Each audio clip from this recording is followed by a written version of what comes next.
Hello, everyone, and welcome to Soul Standing. My name is Beth, and I am here to talk to you about our thoughts on Charlie and the Chocolate Factory by Roald Dahl, as well as have a little discussion on the November Classic Book Club pick. So let's get that out of the way real quick, and then I'll review Charlie and the Chocolate Factory for you. So here's the deal. Today is the 13th of November. My life kind of went insane for the last month or so. There's a lot of stuff going on. I haven't been reading much outside of my class stuff, and even for my master's stuff, I haven't been doing a great job.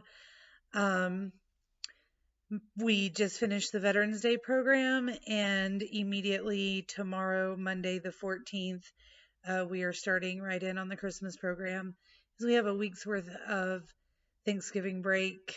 Like we have this week, then we have a week off, and then when we come back, we've got, I want to say 12 days before the program. So in total, I have slightly less than a month to get these kids ready, and I'm going to be all over the place.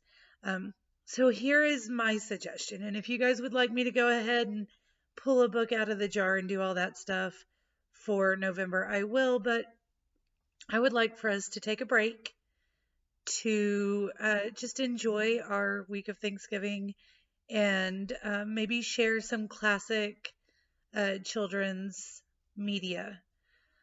Whether that be like for me, we're going to be watching Charlie Brown's Thanksgiving and Charlie Brown Christmas because we always do that on Thanksgiving. Um, we are probably also going to be watching Rudolph and the Grinch because my mom is a crazy Christmas lady. I also always try to watch White Christmas and Holiday Inn sometime around Thanksgiving. So I'm going to be consuming those and sharing those with my girls.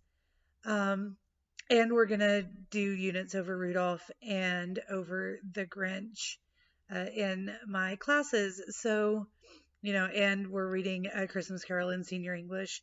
They did it in 8th grade, but we're going to go back over it with a different lens. So, I would like for y'all to just relax, find something that you love that is, and if it's a book, do the book, but just share it with your family and friends and let me know what it is that you're watching or reading. Maybe we can chat about it as well. I'll have the girls come on and tell you about Charlie Brown. They love it.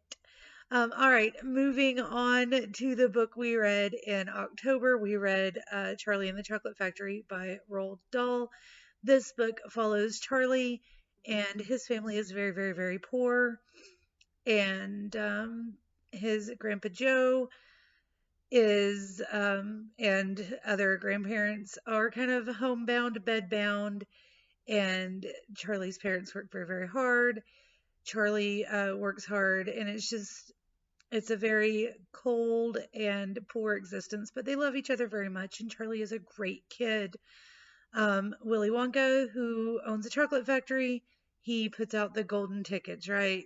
There's a lot of back and forth on who has a golden ticket, but eventually Charlie gets one, and he and Grandpa Joe make their way to the factory for the tour. Now, this the discussions we've had on this book are kind of the Oompa Loompas are basically slave labor. I think they're more indentured servants, but they have a place to live, they have a place to stay. They're very grateful to Wonka, but also their songs, they kind of seem gleeful about the kids not being great and the parents not being great. And they give us this discussion on family and how the kids are being raised. And, you're allowing your son to be a glutton, you're allowing your daughter to be a brat, to be spoiled, and you've spoiled them. You've made them terrible people by what you're doing. Versus Charlie, who takes Grandpa Joe. Um, Grandpa Joe he's a sassy old man, and, he used to work there back in the day or had some sort of connection to the factory back in the day. So they go, and everybody else had two parents. So the discussion there about how Charlie could have taken two, but really both his parents needed to work. They couldn't afford to take the day off to go with them. And so he takes Grandpa Joe. The rest of the grandparents can't get out of bed. Mom and dad have to go work so they can buy a head of cabbage for the soup for supper. And Grandpa Joe goes with Charlie. And all of the fantastical things that are in the book, they really grab your attention. But there's always this underlying theme of not trusting the parents because the parents have made the kids like this. And so it's kind of like it's a story for kids, but I think it was meant for upper elementary, lower middle grade kids to read with their parents and have that idea, that underlying theme of watch how you're raising your kids.